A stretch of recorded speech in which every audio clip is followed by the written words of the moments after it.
Raj, that was a fantastic episode on the strategy plan and market positioning. So you're going to want to tune into this episode. We're going to talk about strategic planning. Raj is going to give you a roadmap for the next year of what you need to do in your company. This is a guy that has worked with $1 billion company all the way down to small businesses just getting off the ground, people preparing who haven't even started their business. Raj has worked with them and helped them put together a strategic plan for their company. So you're going to want to tune in, get your pen and paper, and check it out. Here we go.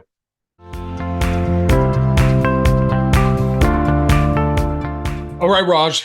So we want to, it was on your heart to really add some value to our listeners around the strategy execution roadmap, something that you use with your clients. You've allowed me to use this with some of my clients. They found tremendous value in it, in really identifying where we're trying to go, what we're trying to do, and how we're going to make these decisions moving forward. And I think it's very important. And what you want to do is add value to everybody, specifically just taking one component of the roadmap, which is marketing. And we mentioned in an earlier episode, we're only making some assumptions here, but if you have a restaurant that has great food, but nobody's there, what's the thing? It probably people just don't know about it. The marketing or you're positioned in the wrong area, right? If you have a certain type of food in a certain area and everybody in that area is allergic to that kind of food, then, there you go. There you go. Super spicy food and people don't like spice, then, those kind of things aren't going to work out. So, same thing is true with any other type of business. You've got to know where your target audience is. So I really want us to do more of a deep dive. So for the listeners, this is going to be more of, you're going to get some teaching. You're going to get your pen and paper out. Maybe this is not one you listen to in the car, an episode you listen to in the car. Maybe you listen to it the first time in the car, and then you get your notepad. Exactly. That's very good. And you really dig in and answer some of these questions. Raj is going to give you a series of questions to ask yourself, ask about your own business. I'll throw in a couple questions there, but then Raj, you're going to add some more commentary, some context, and we can even take some specific companies. Let's start off with your own business. Your own business inside and out. You've used this plan. You've been in business. Tell you how many years you've been in business. This March 1st will be my 15th anniversary. 15th anniversary. So 08-09 recession, you were just getting started. You're just a little baby company. When that and look at you today, right? Huge. You figured it out. You figured it out through challenging times. Okay, keep going. What else? How many companies? So far we have touched 252 companies so far. Wow. Small, medium, one-person show to 20 employees to 30. The biggest company is almost like thousands of employees and $1 billion in business, but they're structured that each division is very independent and small business. That's the reason why I really enjoyed it. And they're in 26 different countries. And I had the pleasure of traveling to every single country, working with their leadership team. Every single leader of this company until 2022 basically have been trained or versed in my workshop. Wow. So everybody, everywhere, across different parts of the world. That is quite a testament. That's amazing. So you know that when I got started in speaking, they said, you did a good job if you get invited back, right? Exactly. And I think the same thing is true with your business. If you have repeat customers, people come back to you and they say, no, we want to do this again. We want to do this with another group of people. That is a testament to what you are doing, what you're sharing, what you're teaching, the concepts. They're practical, they make sense, and they're gonna work. And so I feel like I'm talking them up. I'm hyping them up right now. And people are saying, will you just give us the concepts already? So let's jump into it. When we talk about the strategy plan, market positioning specifically under that banner, the first kind of headline there is vision.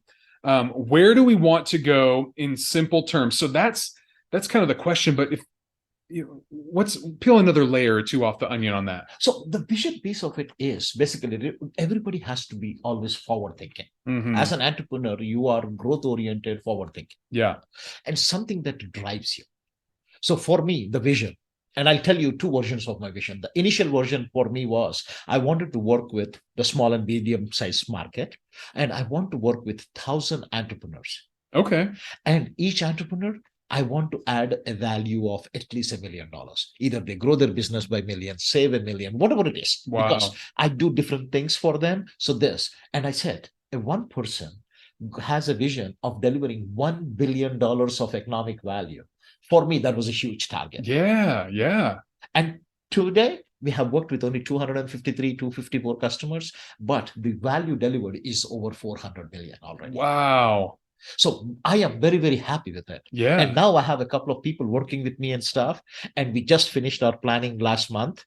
And the new one is we want to touch 10,000 people. Whoa. So that we can go back and say we can make a $10 billion impact. Wow. Because I have great people working with me and each one of them. So the vision is, every time we talk about a vision, we are really motivated to go back and contribute. And that is what you want to do. And directionally, everybody on my team knows what is the goal. Yeah. How can we go back and serve 10,000 people? And I think something that is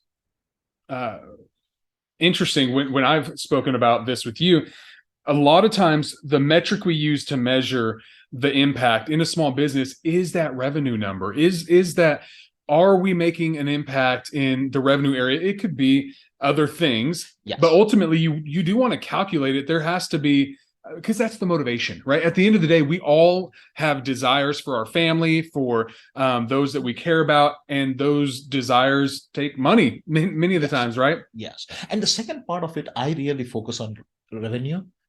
Because if you look at the companies that survive, 80% of the new businesses don't survive past 5 years, small businesses. So 80% businesses are bankrupt. And the only reason is they never had focus on the bottom line.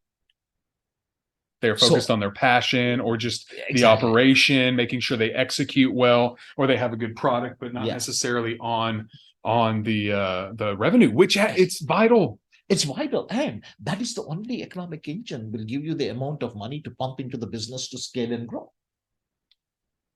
If you don't have money, basically, if not today or tomorrow, that's the difference between a non-profit versus a profit. Non-profit always gets money from somebody else, their donor based. But for an entrepreneur, you cannot make money. You cannot make bills. You're out. Yeah. And 80%. And if you look at the 10-year metric, 95 point something. So less than 4% of the companies survive beyond 10 years. Yeah.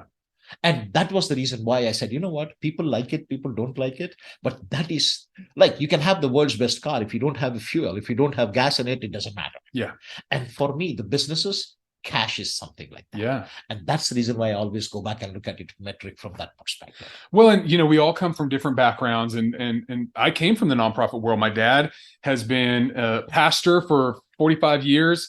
And so I grew up in that. I did that myself for a number of years. And so when I got into business, it was more about the impact. It's more about, am I doing well by my clients? And not as much about the economics of it. But at the end of the day, I'm married. I've got 5 kids. I've got responsibilities that I've got to take care of. And you've got to shift in that mindset and make different changes. We talked about change or die, right? Exactly. And in a prior episode. And the reality is we've got to make those changes. And part of that is that vision, and then connecting it, like we were just talking about, to something tangible. Exactly. And vision many times is going to have a timeline on it. Exactly. Correct? Always. Yeah. And I'll give you an example. You just mentioned that I started 6 months after I started the business, the whole financial crisis happened. So perfect. Yeah, we're talking about time. We're going to talk about timing, and that's a funny one right there, right? No. But what is interesting is if you go back and look at the first 5 years, I very distinctly still remember everything that happened. First 5 years, always at the back of the mind, there was like, can I make my payments? Can I make my bills? What happens this? What happens that? So if you look at the energy I was having, 20, 30, 40% of the energy was just being drained to focus on these kind of survival challenges. Survival, yeah. But if you really, almost like Maslow's hierarchy of needs, Yes. Can I provide a roof and over my family and food? Yes. And now, basically, in the last 5-6 years, I don't even talk about money. Because we have the cash flow going on and stuff, and my CPA is always keeping track and giving me an update. So I don't even need to think about that. Yeah. So if you look at the number of new products, the new customers, new solutions I have provided has been almost triple compared to the 2008 to 2013. Triple. And that is the difference, because I'm taking the 30-40% of that financial crisis to the side. I'm taking that and I'm much more productively using it. Yeah. Because I know I have an assurance there is cash flow, there is money there. So we are comfortable there. Yeah. And that would be the difference between that. Okay. So once you get this metric right, if you think that next 12 months, my payroll is taken care of, my expenses are taken care of, you're much more freer to come up and try with different things. Yeah. But every time the first week comes and your mortgage bill is there, and if you're thinking about it, 20-30% of your energy is gone. Yeah. And that is what very, very important for entrepreneurs to go back. And that's why cash flow is very, very important. That's the reason why profitability is very important. Revenue is very important. Yeah.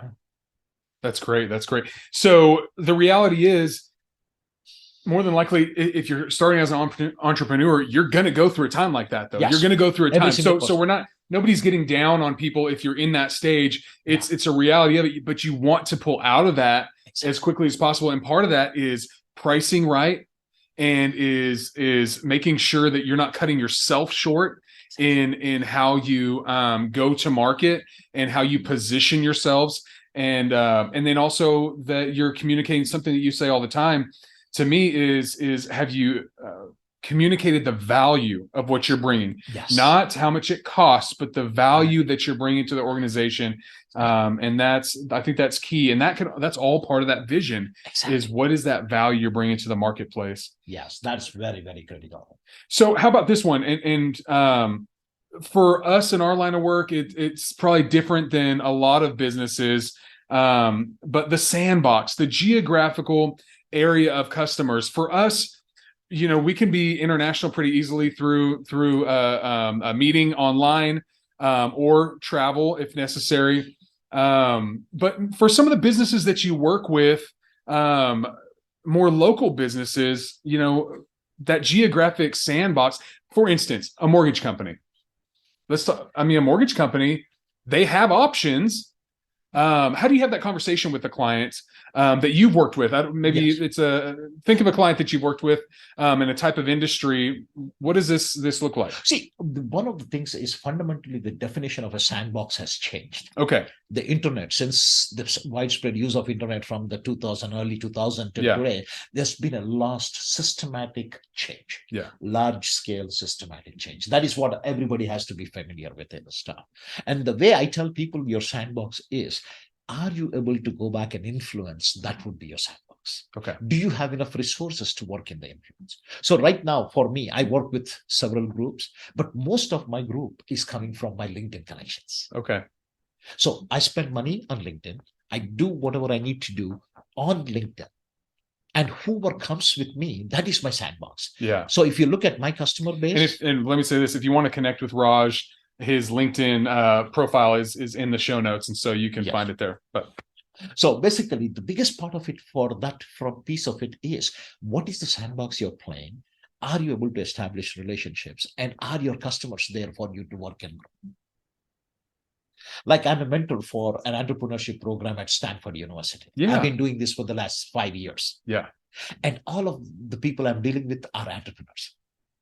And that is something gives me a lot of pressure that is there. And I keep continuing the relationships and work with them. Yeah. So that is one piece of it. So think of it from where you can go back and influence. That is the sandbox. Yeah. So in the past, we were looking at geography.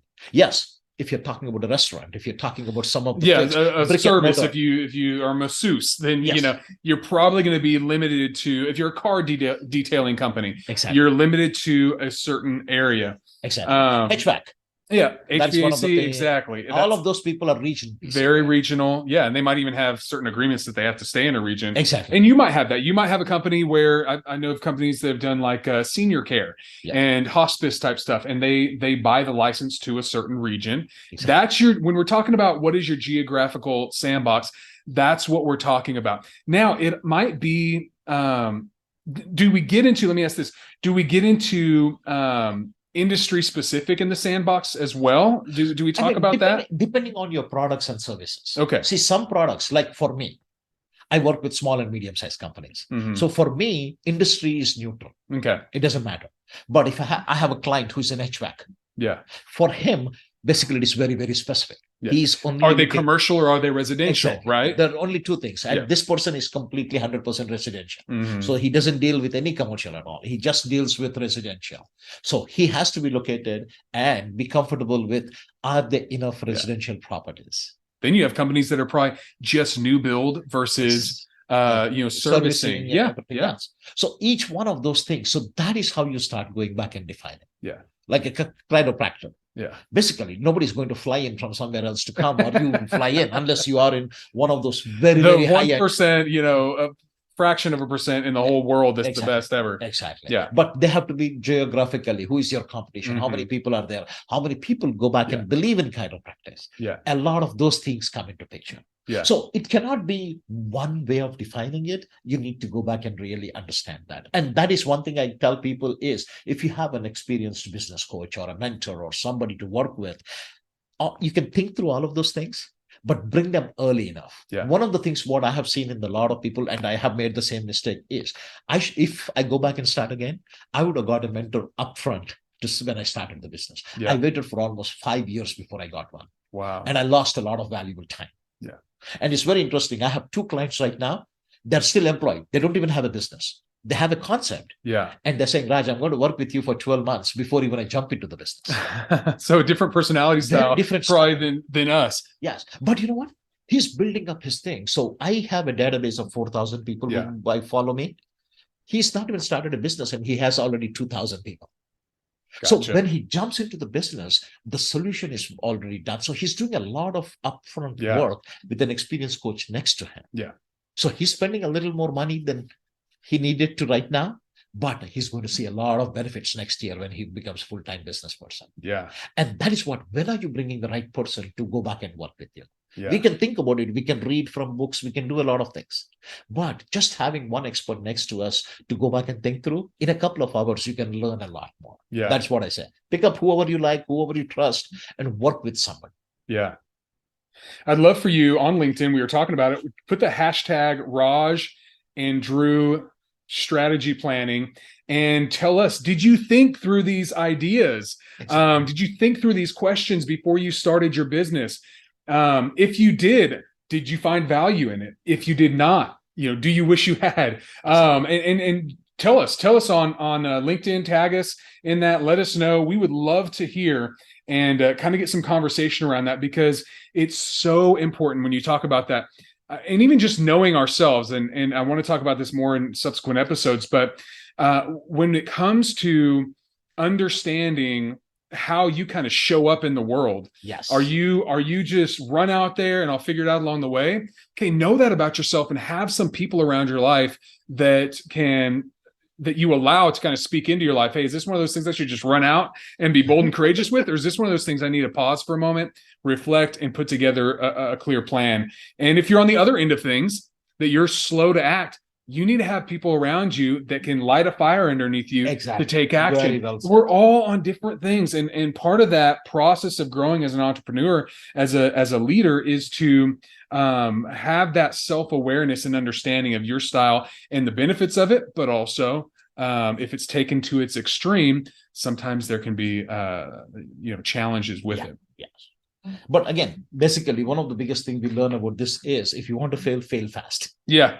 Because if you wait for a long time and you fail, you have lost a lot of time. Yeah. Failing fast, at least you learn from the lessons, and then you decide if I want to be in the playing field or get out. Yeah. Yeah. Get out early if you want to get out. There you go. I love it. I love it. So we talked about this sandbox. We talked about geographical area that we serve, and you went in depth about that with the advent of the internet and all that.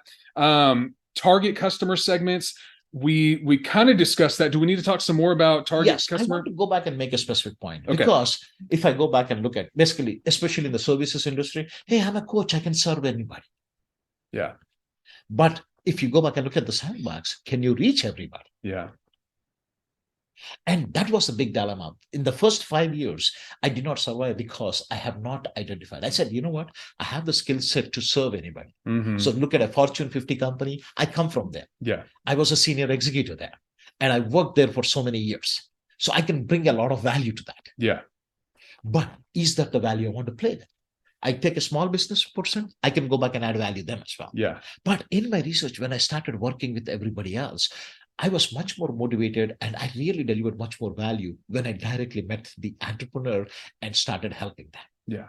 So if you look at it after 2014, every single person I approached basically was an entrepreneur. Yeah. And so for me, ideally, any company with less than 500 employees, that is my client. Yeah. Because I am neutral to the industry. But my ideal client is an entrepreneur. Mm-hmm. So one of my mentee, I'm mentoring somebody right now, and he asked me the question and said, Raj, this bank has 250 employees. We should go after them. I said, it is not run by an entrepreneur. Mm. Bank is an entity and it is a big business. It is a small business. And it is not an entrepreneur-driven business. Yeah. And until then, he never even understood that the difference between an entrepreneur versus a small business. Yeah. So I don't want to go work with a bank. Yeah. Because they don't have the entrepreneur mindset. They're not having the urgency piece of it. Yeah. They're doing their own things and stuff, but the mindset is very different. That is a corporate mindset. Yeah. I do not want to be in a corporate mindset. I'm with an entrepreneur.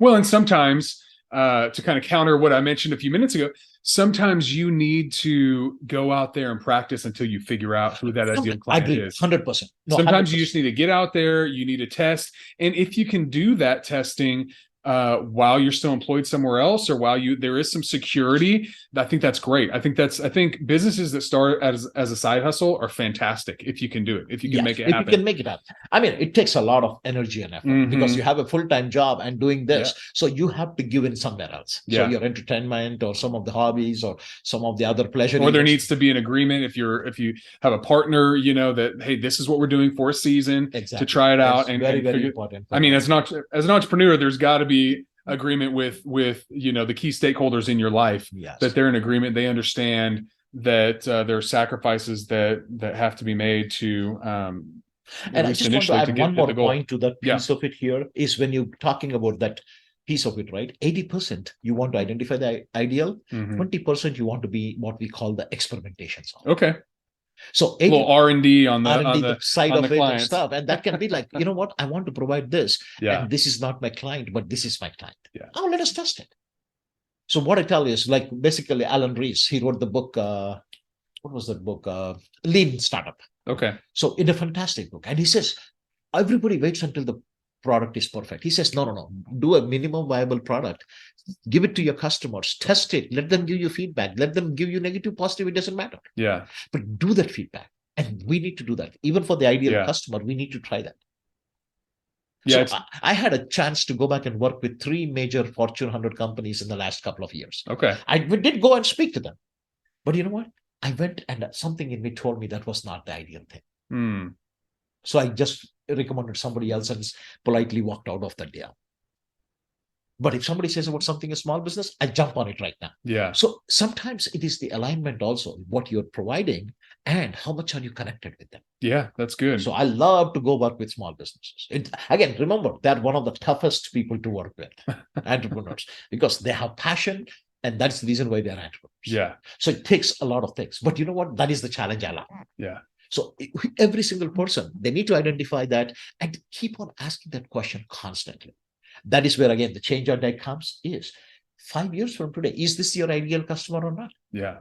If they're not, then go back and decide about that and slowly come up with a strategy to change. Well, and understanding, because we've both been there where you have a client. Well, I won't speak for you. I've been there where for whatever reason you have a client that you agreed to work with, but they're not the ideal client, or you didn't communicate the value properly, and so you undercharged, and it's a fight mentally to get prepared to go deliver the services for that particular client. And that's not a good place to be. And so the flip side is, like yourself, you say, hey, I love working with entrepreneurs. I get energized working with these entrepreneurs. And so it's not as draining. Obviously, work is work. It's exhausting, but it's not as draining when you're working with this demographic of people, because it's who you resonate with, who you connect with, and you've determined that. So experiment, test, figure it out. If it changes, let it change. It's okay. Yes. You say, you know what? I've evolved as a person, and I'd rather work with this type of person now. Great. Make that change. I think it's important to recognize as well that just because you know or you believe, and you mentioned this, that you can help a client doesn't mean that they're convinced you can. Exactly. And I had a particular client that I was engaging with coaching with. This person had a long career. They were older than me. And we get to our first session in coaching, and they open their office door and they say, I don't think that you can coach me. And I thought, well, why did I drive all the way here? But this person said, sit down in my office and I'll tell you why. Let me tell you why, you're not good enough, is basically what my mind was thinking. This person went on about, I didn't know their industry. I wasn't as old as them and didn't have the experience they had, X, Y, and Z. And they said, can you coach me? And I just looked them in the eye. I said, I know I can coach you, but that doesn't matter. You have to know that I can coach you. If you know I can coach you, I can coach you. It'll be great. It'll be awesome. If you're not convinced that I can coach you, there's no point. And that is something which is the part of your ideal customer. Sometimes you will have people like that. Well, guess what, though? They said, I think you can coach me. And so it's worked out, and it fantastic results, fantastic relationship. And part of that was understanding this type of person was a strong personality that if I would have wilted underneath that kind of direct conflict, that wouldn't have been a right scenario. But once again, that person has to be convinced. So that avatar, we've talked about it before, figure out that avatar, who you like working with, who you found success with in the past, and they are convinced, they can be easily convinced that you can help them. All right, products and services we provide. So how do we go to market? How are you communicating with your customers? Does your current situation affect your communication with your customers? So let's go back to how do we go to market? If you're writing down, how do we go to the marketplace? And when I think about this, I don't know if this is the image that that comes to mind for you, but when I think about how do we go to market, I've been to Pakistan a couple of times, and I think about my friend's mom, Pakistani mother, that went to the market to go and get the goods that were necessary, right? How do you go to market? Those businesses were there. They were out and they were selling their goods, their groceries for the day. And it's kind of loud and boisterous and a lot of activity. And that's how they went to market. And I just have that image in my mind all the time because it simplifies it for me. Not thinking about social media marketing and all that kind of stuff that we have available to us. But how do we go to market? When you think about that, Raj, what are you thinking? What comes to mind, and how do you communicate that to your clients? So I'm going to build on the example of what you're talking about, your friend's mother in Pakistan. Right? Yeah. So if you look at the vendor, we are talking about that is an entrepreneur. In our scenario, he's there. So their strategy was basically whoever needs the goods, they come to this place. And that is the reason why I'm going to put my trailer, my cart, my shop, whatever you want to call it, he's there. So they have done their homework and said, this is my best quarters. Yeah. So there's almost a sandbox thing. Exactly. Yeah. The sandbox. Though they decided and they want to play with it. Yeah. The biggest word of caution I give to them is, are they really measuring some of the right things to see if they can go? Because growth now for them is limited depending on people coming. So how can they go back and influence more people to come to them? Yeah. If they can go that is the go-to-market strategy for them. Now, when the mother comes to the store, is she coming for his personal store, or there are 10, 20, 30 other stores? Yeah. Which store is she picking? How is this person differentiating themselves so that the mother who comes with the shopping bag to buy something, she picks their store versus the next one? Yeah.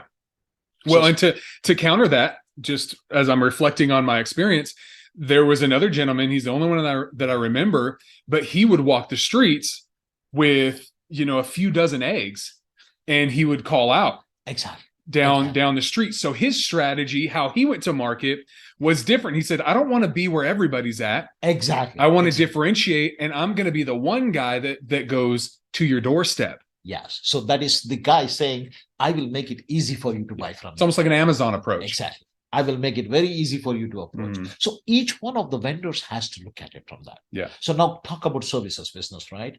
So for me, in my own business, my only thing is I'm communicating through LinkedIn, I'm communicating through email, and my weekly newsletter. It is not a public newsletter. It is only for people who are connected with me. Okay. That's my connection. And that is how my go-to-market is. Yeah. Or I develop relationship when I go and teach something in the Stanford Entrepreneurship Program, or when I teach somewhere else, the local chamber or anywhere else. Those are some of the things I go back and approach. Because for me, those works. So each business has to go back and focus on what is that and how I'm going to reach them. That's good. Like I have an HVAC customer of mine who we have been working with. So every time in the summer, they're all busy. But in the winter, basically, they just communicate with them once or twice and go back and say, hey, if nothing else, I just want to say hi. And they have like $30, $50, $60 service. I'll come and just clean your vent. I will clean this. Because he wants his techs to go back and work. Because in the winter, nobody's replacing their air conditioners. Yeah. But this tech has to do something. Yeah. If we lose the tech, we can't bring them good talent people. Yeah. So they go back and say, I will clean this, I will clean that. So financially, they're not making a lot of money, but they're keeping the relationship there. So that is his go-to-market style. Gotcha. So each one of staying present, staying in front, staying top of mind. So if you go back and look at it from that perspective, you need to go back, because each one of those activities costs money and time. Yeah. As an entrepreneur, you might have sometimes the money, but you might not have the time. Yeah. So we need to balance those things and really work from that piece. Yeah, that's great. So ask yourself, do I have money or do I have time? Where am I at? And then understanding those levers and how you manipulate them at different times. If you're busier than you can handle, then you probably can pump the brakes on whatever marketing activity that you're doing, because you don't want people to call you and then you have to turn them away. Exactly. And now they're sour to you and this, that, and the other. So kind of finding that sweet spot in there. Okay. So that's great. So we talked about products and services. How do we go to market? Yes. How are you communicating with your customers? So we talked about that. Value proposition. So a value proposition is a promise of value to be delivered and acknowledged, and a belief from the customer that value will be delivered and experienced. A value proposition can apply to an entire organization or parts thereof, or customer accounts or products or services. So when you talk about value proposition, what do you want your clients, what do you want the listeners to understand from a value proposition? Why does defining the value proposition matter to me as a business leader, small business owner? Basically, there are two aspects to that. One is the clarity you can go and communicate. What do you stand for? What does your company stand for? That is your value proposition. Okay. And the second thing is all of your employees. What should I go back and serve when my boss is not there or situation? What we as a company are doing, and they're aligned with that piece of it. Yeah. Like for me, I'll take an example. For me, if you talk to any of my customers, one of the biggest thing is basically solutions. It doesn't matter what it is, other than IT, because I don't provide any IT solutions. I want to be very clear about it. Yeah. But anything to do with people transformation, anything to do with process transformation, anything to do with strategy. Anytime they have, I have a solution for them. If they have a problem employee, if they are not able to recruit somebody, if they have an employee turnover problem, that is all part of the people transformation. They can call me, we sit and talk about it and stuff. So for me, they go back and say, you know what? If I have a problem, I need to just talk to VIT, talk to Raj's team, and they'll come up with a solution. Yeah. So that is the value proposition I have. I have one other value proposition. For them, flexibility and service. Okay. So this is a company of mine. They're $100 million company serving products and services to the US military. And they're into highly communication equipment and stuff. And communication equipment is so critical for the defense and everybody else, right? Yeah. They supply that. And your biggest thing is every single person knows, you know what? If I can't get a piece of equipment, let me call this company and they'll find it. They'll find it. They will deliver it. So for them was like that piece of it. You know what? I need a technical solution. They'll come back to me with that. Yeah. So that is their value proposition. So we need to go back and develop. Every single organization has something strong they can go back and offer. Yeah. And make sure we are succinctly communicating that with everybody else. That is the value proposition piece. That's good. That's good. How about brand promise? Because these seem like they may overlap a little bit, but identifying the single most important measurable in building value. So is this kind of a drilling down off the value proposition, or how do you define brand promise? I look at it slightly differently. I don't know if everybody agrees. It is like two sides of the coin. Okay. So now you took up value, right? One, what am I telling about the value? Yeah. And what the customer perceives or expects from that. That is the brand promise. So if you go back and think of FedEx, right? Yeah. What comes to your mind when if anybody overnight? Overnight. Yeah. So basically, if you want anything to reach the next day, the only thing UPS does that, USPS does that, everybody, but still FedEx has that piece. That's their brand. That is the brand value. When I go back and talk to them, so even from a value proposition we were talking about, right? If you think of McDonald's, what is their value proposition? Speed and consistency. I can have a hamburger in China, I can get a hamburger in Germany, I can have something in the US. Yeah. The taste is exactly the same. Like it or not, it's the same, right? It is the same. Because their brand value is consistency and speed. It's good. So that is the value proposition. Southwest Airlines, they don't talk about price, they don't talk about anything else. They talk about fun, making flying fun. Yeah. If so, I mean, basically, it is the way I heard last, you have 14 interviews for an air hostess job in Southwest. Because they want to go back and do their brand promise, and their air hostess has to meet a criteria so that they can make it a fun experience. Wow.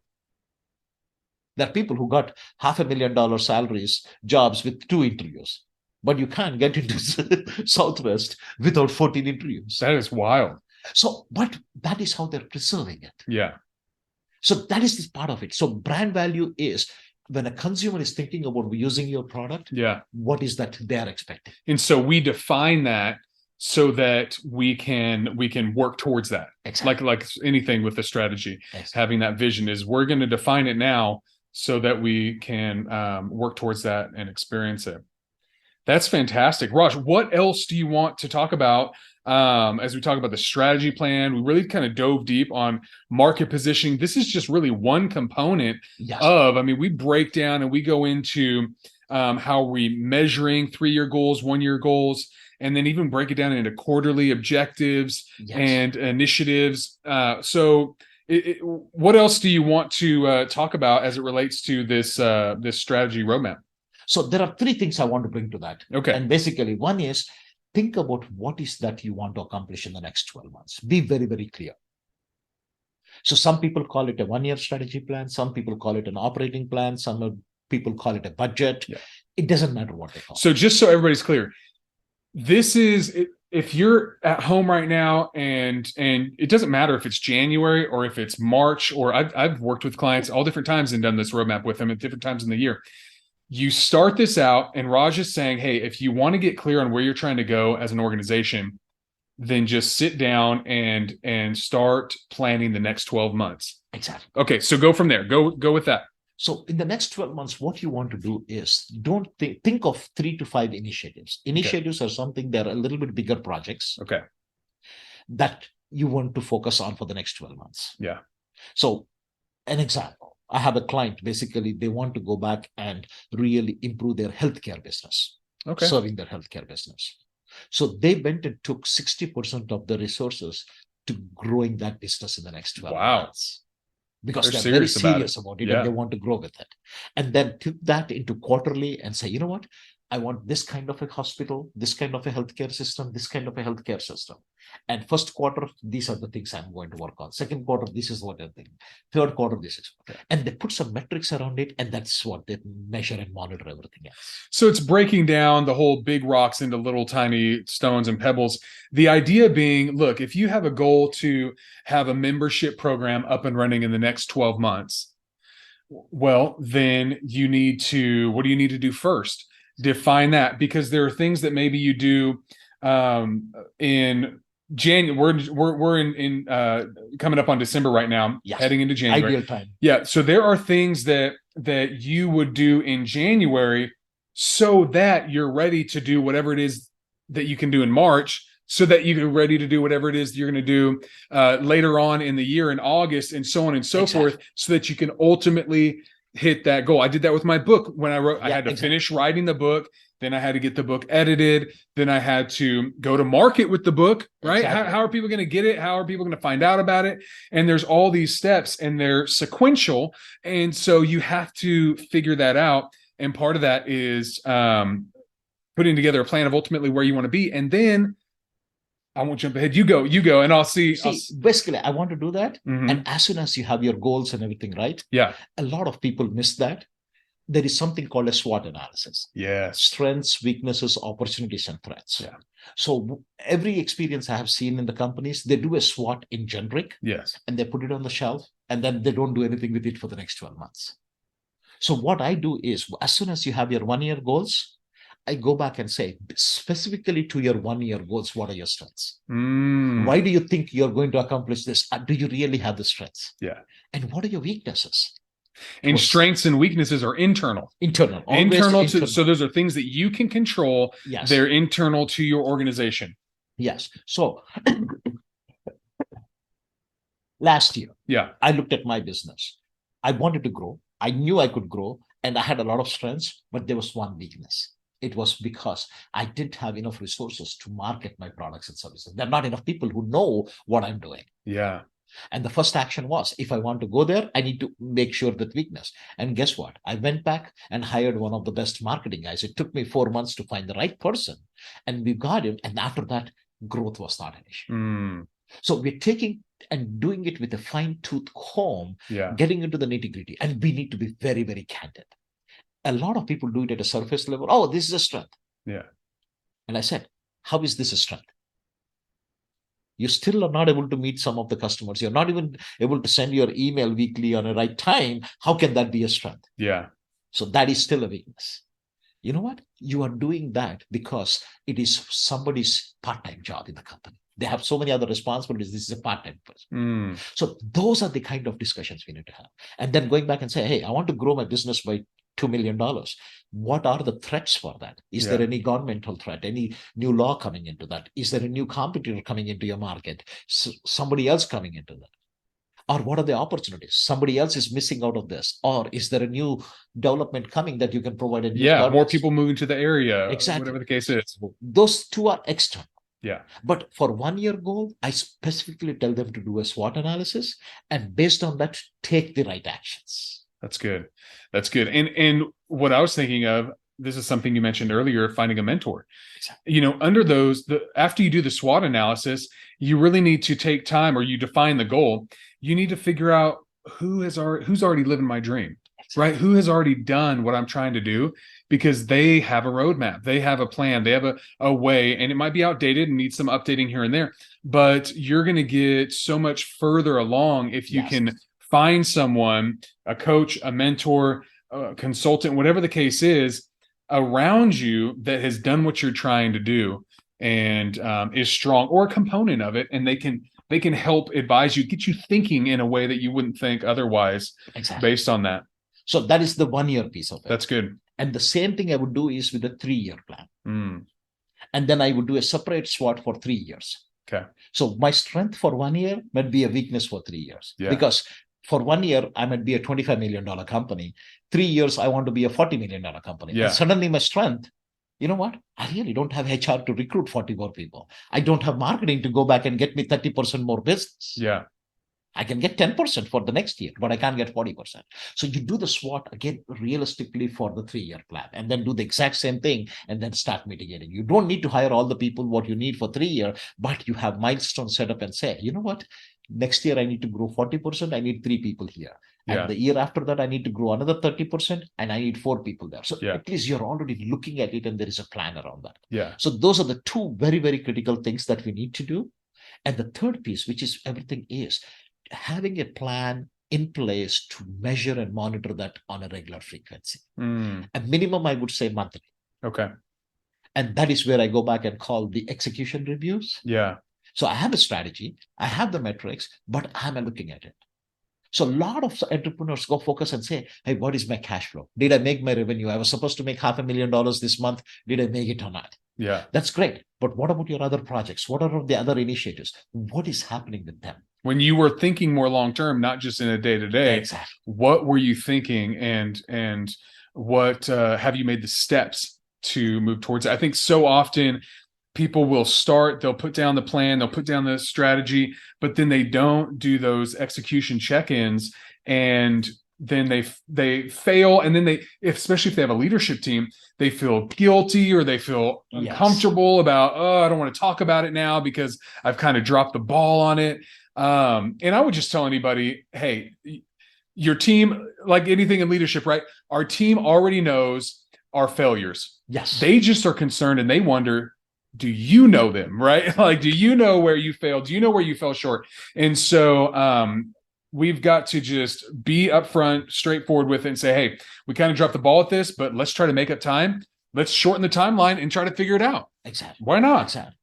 The rule of thumb I tell the entrepreneurs to think of it is, if you look at 40 hours, which is the standard work week, 70% of that is 28 hours, focus on your 1 year goals. 70% focus on 1 year goals. Yeah. And then another 20%. 20% of 4 is 8 hours. Focus on year 2 and year 3 goals. Mm. And then the last 10%, which is 4 hours, think of 3 years and beyond. Okay. So this way, you're never losing focus of your bread and butter and your day-to-day and survival, which is coming from your 1 year goals. Yeah. But at the same time, strategically, you're thinking about change, you're thinking about growth, you're thinking about innovation, and you're trying to understand where the world is going. And do I need to go back and change things so that I can be and fit into the world? If my customers are changing, I need to change my product or service. If my demographic details are changing, I need to make certain changes. So you're never going to fall flat on your face when you have the 70-20-10 rule. Yeah. I like that. That is the way I always tell people is, if you are the entrepreneur, if you are the CEO, you are the business leader, always think of 70-20-10. That's good. That's good. That's wonderful, Raj. Oh my goodness. Well, I think that added so much value to the listeners on how they can put together a strategic plan. Obviously, you can reach out to Raj and you can get more information on having him help lead your team through that. If you've got a full team, it's something he does. But I hope, and our hope with this doing this podcast was that in this episode, you would get the value you need if you're out there to go ahead and just write down those questions, do it yourself, ask yourself those questions, maybe get a mastermind together. That's how Raj and I met is by just meeting weekly, committing to it and saying, hey, let's hold each other accountable, start that process. Don't say, hey, I can't afford to bring in a consultant or a coach, so I just won't do it. No, take action on what you can do with what you have. And you're going to move the ball forward. And we cheer you on. We cheer you on for sure here today. I'm looking forward to hearing some great success stories from all of you. Yes, please message us, send us a message in the email below. Let us know how things are going, what is happening in your business, any questions you might have. We would love to answer them here on the podcast. So thank you so much for tuning into the Raj and Drew Entrepreneur Show. We'll see you next time.